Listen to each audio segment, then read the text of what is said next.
Hello. अच्छा, आज आप सब देखा होगा हम लोगों के बीच में एजी राणा सर है। एज 28 ईयर्स का है। शायद आप लोगों को उम्र का होगा या तो आपसे थोड़ा बड़ा होगा। वो जो स्टूडेंट्स यहाँ पे हैं जितना अनार वो है आप सबका बेटा का उम्र का है, किसी का पोता का उम्र का भी होगा। तो ये बात जानना जरूरी है कि आज हम लोगों को ये कदम लेने में क्यों मजबूर हुआ है। आई थिंक हम लोग का अरुणाचल में ये फर्स्ट टाइम हुआ होगा कि इतना छोटा बच्चा, वैसे बच्चा तो नहीं है, उम्र में छोटा है, बाकी का कंपेयर का बीच में बाकी का कंपेयर में छोटा है, लेकिन हम आया है तो वो बड़ा मुद्दा को लेके आया है। तो पिछले 2 साल से आप सब देखा है Arunachal Pradesh public service commission में क्या चल रहा है। एपीपीएससी इशू का जो इतना बड़ा जो घोटाला हुआ है, इसको हर कोई महसूस किया है, और खास करके जितना भी स्टूडेंट्स है, एस्पिरेंट्स है, और जितना हमारा पेरेंट्स है, हमारा वो अजय। तो क्योंकि जब बच्चा को दर्द होता है तो उसका सबसे ज्यादा जो इसका जो दर्द को माफ करके महसूस करता है। तो ये चीज को लेके हम लोगों ने पिछले 2 साल से इसी चीज को पकड़ के बहुत स्ट्रॉन्गली पकड़ खड़ा करके आगे प्रोसीड किया। हम लोगों ने धरना किया, रैली किया, पब्लिक बनकोल भी हुआ, और हम लोग को जेल में 30 डेज तक भी रखा है। सिर्फ इसलिए रखा है क्योंकि हम लोग जस्टिस मांग रहा था, दूसरा चीज के लिए नहीं है। ना हमने कोई चोरी किया है, ना हमने कोई मर्डर किया है, ना हमने कोई ऐसा कोई क्राइम किया है कि जिसका कारण से हम लोगों को जेल रखा है। ऐसे कुछ नहीं किया, सिर्फ एक ही कारण था, वो था हम लोग जस्टिस मांग रहा था। जितना भी यहाँ में एस्पिरेंट्स है, जितना भी स्टूडेंट्स है, आप लोग आज कॉलेज में होगा, आप लोग आज स्कूल्स में होगा, लेकिन कल आपको भी इसी सिस्टम से गुजरना पड़ेगा। वैसे ही आज जितना हमारे यहाँ का पेरेंट्स है, अनाथ वो है, आज किसी और का बच्चा भी तकलीफ हो रहा है, लेकिन अगर सिस्टम में करेक्शन नहीं हुआ तो कल को आपका बच्चा को भी असर पड़ेगा। ये चीज को आपको भी जानना जरूरी है। ये जो मुद्दा है, ये जो इशू है, Arunachal Pradesh public service commission में हो रहा था, ये खाली ऐसा है कि कॉलोनी में जो ग्राउंड है, सपोज ये स्पीच देगा बोल के तो तो हम वो कॉलोनी में जो आग लगा है, जिसका घर में आग लगा है, बाकी घर का आदमी लोग जो है वैसा तो उसको मिलकर बुझाना चाहिए, क्योंकि वो आग जो है कल को इधर फैलने जा रहा है, जितना कॉलोनी सबको जलाने जा रहा है। वैसे ही ये पेपर लीकेज का जो इंसिडेंट है, जो इशू है, ये आज किसी बच्चा के साथ हुआ है, किसी अनाथों के साथ ये इनजस्टिस हुआ है, लेकिन यही इनजस्टिस जो है कल को आपको भी होने जा रहा है। यहाँ पे जो स्टूडेंट्स है, आप लोग जो पढ़ाई कर रहा है, आई थिंक 1-2 साल में या फिर 2-3 साल में आप लोग यहाँ से पास आउट होके आप लोगों को एग्जाम के लिए प्रिपेयर करना पड़ेगा। तो अगर सिस्टम ऐसे ही रहा तो आप लोग भी इमेजिन कर सकता है, वैसे ही जितना हमारा पेरेंट्स है ना वो है, आप लोग का जो सिचुएशन है, आज किसी और का बच्चा रो रहा है, आज कोई और माँ पिताजी रो रहा है, लेकिन ये दर्द जो है हम नहीं चाहते है कि ये चीज जो आप भी महसूस करो, हम नहीं चाहते हैं। इसलिए आज हम यहाँ पे आया है तो ये मुद्दा को पकड़ के आया है, और हम लोग को यहाँ पे इलेक्शन में कूदने का कोई हम लोग का इंटेंशन भी नहीं था, प्लानिंग भी नहीं था। हम लोग सरकार को वेट कर रहा था कि कोई तो ये चीज को रिजोल्व कर देगा। सरकार ये चीज, क्योंकि इतना बड़ा सीरियस इशू है, इसको नजरअंदाज नहीं कर सकता था। तो हम लोग वेट कर रहा था कि कोई तो आगे आएगा, कोई ये इशू में कोई बात करेगा। तो देखा है तो ना तो कोई पॉलिटिकल पार्टी ये इशू को बात करने के लिए रेडी है, ना तो कोई कैंडिडेट रेडी है, ना तो कोई ऑर्गेनाइजेशन रेडी है। तो बाद में जाके हम लोगों को मजबूरन यहाँ पे उतर के अपना इशू को उठा के यहाँ पे बात करने में मजबूर कर दिया। तो इसलिए जितना भी यहाँ पे स्टूडेंट्स है, ये चीज आपको भी रियलाइज करना जरूरी है।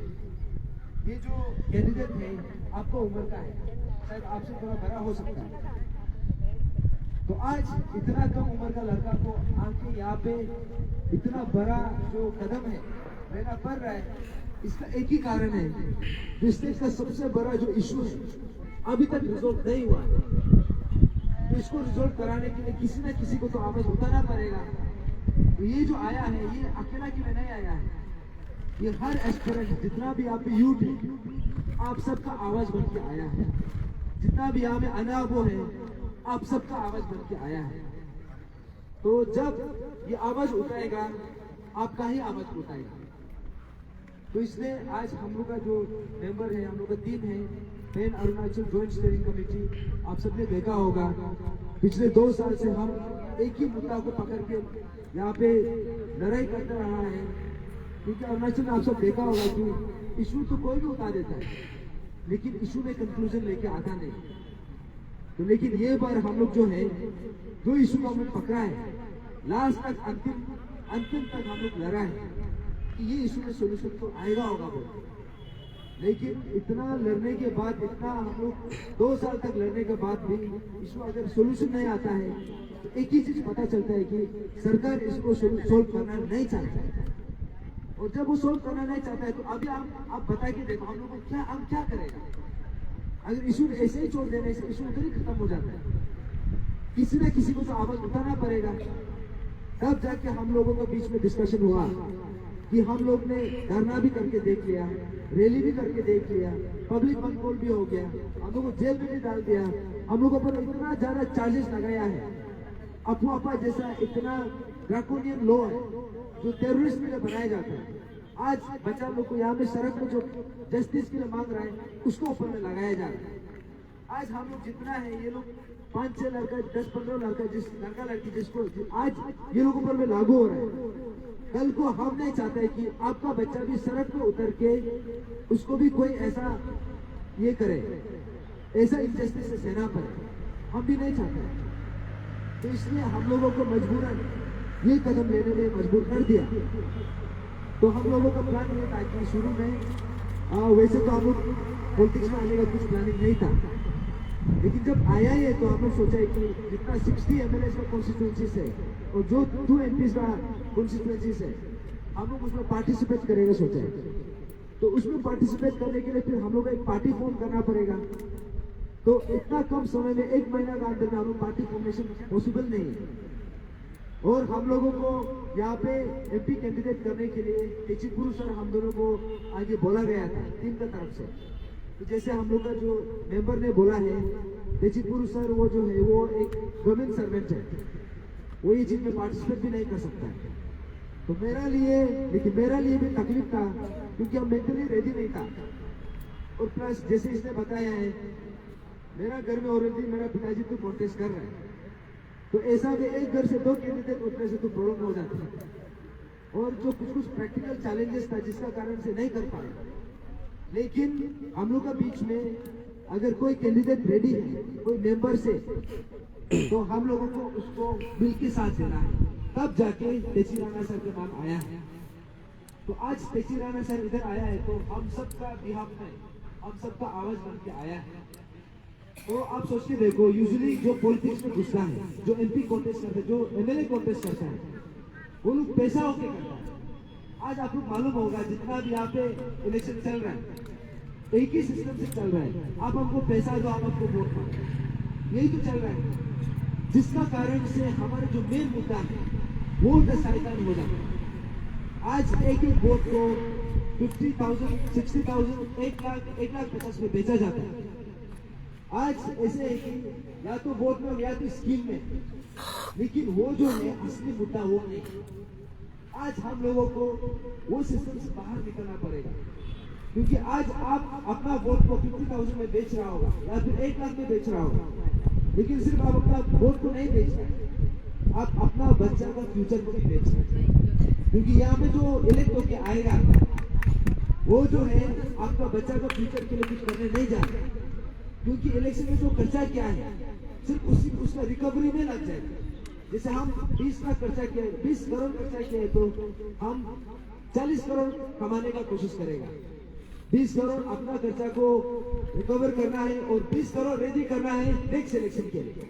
अभी आप सोच के देखो अभी ये लीडर जो है क्या काम करेगा हम लोग के लिए।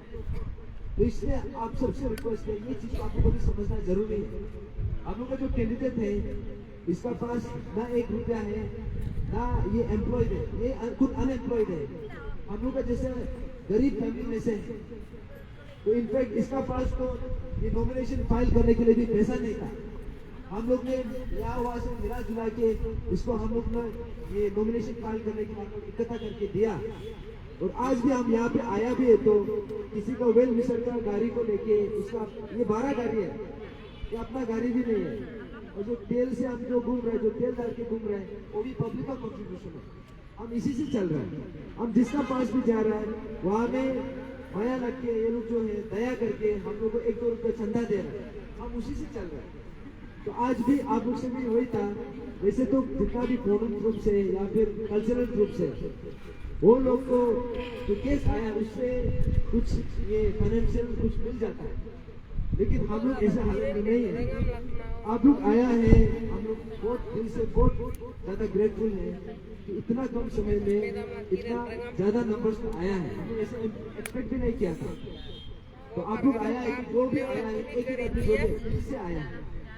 यहाँ में हम लोग किसी को यहाँ पे पॉलिटिक्स ये करने के लिए तो आया नहीं। हम आया है तो अपना बात पर रखने के लिए आया है। तो इसलिए आप सबसे रिक्वेस्ट है, हम यहाँ पे आया है तो अपना मुद्दा को पकड़ के आया है। ना हम किसी पार्टी से एसोसिएटेड है, ना कोई कैंडिडेट से एसोसिएटेड है। क्योंकि हम लोगों का मुद्दा जो है, हम लोग सोचा था कि अगर सरकार नहीं कर पा रहा है तो कोई ओपोनेंट इसको उठाएगा, लेकिन ओपोजिशन से भी कोई नहीं उठाया। ना तो कोई पार्टी उठाया, ना तो कोई कैंडिडेट उठाया। तब जाके हम लोगों को मजबूरन उतना पड़ गया।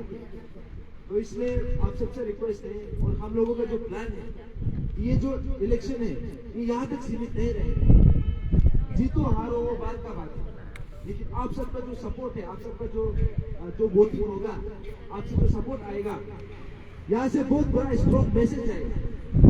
सरकार जो है असली मुद्दा को नजरअंदाज नहीं कर सकती। जनता जाग गया, हमारा यूथ जाग गया। अगर आज हम इसको सपोर्ट करेगा, इसको अगर हम अच्छा पोजीशन में लेके आएगा, ये अरुणाचल में हिस्ट्री क्रिएट होगा।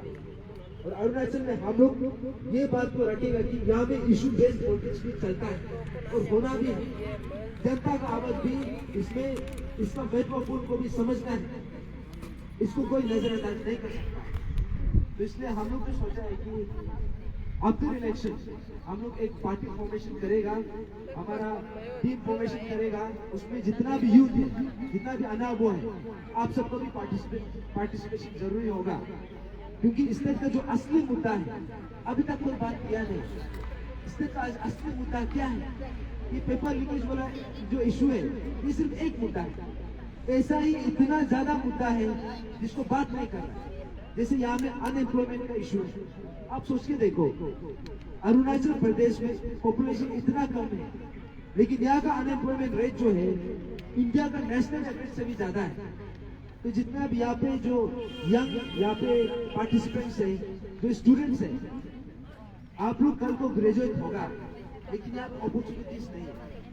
तो इसको कोई बात नहीं करेगा। हर साल 1200 ये ग्रेजुएट्स जो है पास आउट हो रहे हैं, लेकिन हर साल इतना जॉब क्रिएशन नहीं हो पा रहा। मुश्किल से 10 जॉब निकलता है, 10 पोस्ट निकलता है, और वो 10 पोस्ट में से भी 8 पोस्ट को बेचा जाता है। तो अभी आप सोच के देखो, आप लोग का पास 60, 70, 80 लाख है क्या अपना बच्चा के लिए नौकरी खरीदने के लिए? और खरीदने से भी कल को फंसने का भी यहाँ पे एक डर है। तो आप सोच के देखो, ये सिस्टम अगर ऐसा ही चलता रहा तो हम लोगों को पहले से जो इनजस्टिस होके आ रहा है, कल को हम लोगों को वो चीज को ये भुगतना पड़ेगा। आपका बच्चा लोगों को भुगतना पड़ेगा, आपका भाई बहन को भुगतना पड़ेगा।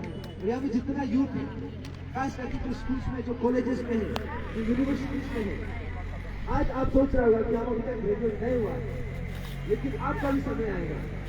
हम लोग भी पहले से सोचता था, अभी हम लोग का बहुत समय है, हम लोग अपना समय आने पर देखा जाएगा, लेकिन वो समय आने में समय नहीं लगता। जैसे अभी कॉलोनी का एक कॉर्नर में आग जल रहा है, लेकिन वही आग को अगर आज नहीं बुझाया तो वही आग जो है पूरा कॉलोनी को जला के राख करके रख दिया। इसलिए आप सबसे रिक्वेस्ट है तेजी राणा सर हम लोग जो पार्टिसिपेंट है जो हम लोग का कैंडिडेट है, इसका इलेक्शन सिंबल जो है टीवी है। ये एक इंडिपेंडेंट कैंडिडेट है और यहाँ पे उतरा है तो क्यों ना अपना मुद्दा को पकड़ के आया है। इसलिए आप सबसे रिक्वेस्ट है जितना भी यहाँ पे जितना भी आया है सिर्फ आप तक सीमित नहीं रहना है, आपका मैसेज जो है बाकी लोगों में पहुंचाना है। इसलिए आप सबसे रिक्वेस्ट है दिल खोल के साथ दीजिए और इसको साथ देने का मतलब तो ये है कि आप खुद को साथ दे रहे हैं, अपना भाई बहन को साथ दे रहे हैं, अपना बच्चा को साथ दे रहे हैं। तो इतना बोल के फिर से मेरा नाम और एक बार बता दूं, मेरा नाम तड़प नालो है। हम main Arunachal joint steering committee का वाइस चेयरमैन है और हमारा कैंडिडेट जो है तेजी राणा और इसका इलेक्शन सिंबल जो है टीवी है। तो इतना बोल के thank you so much. Follow.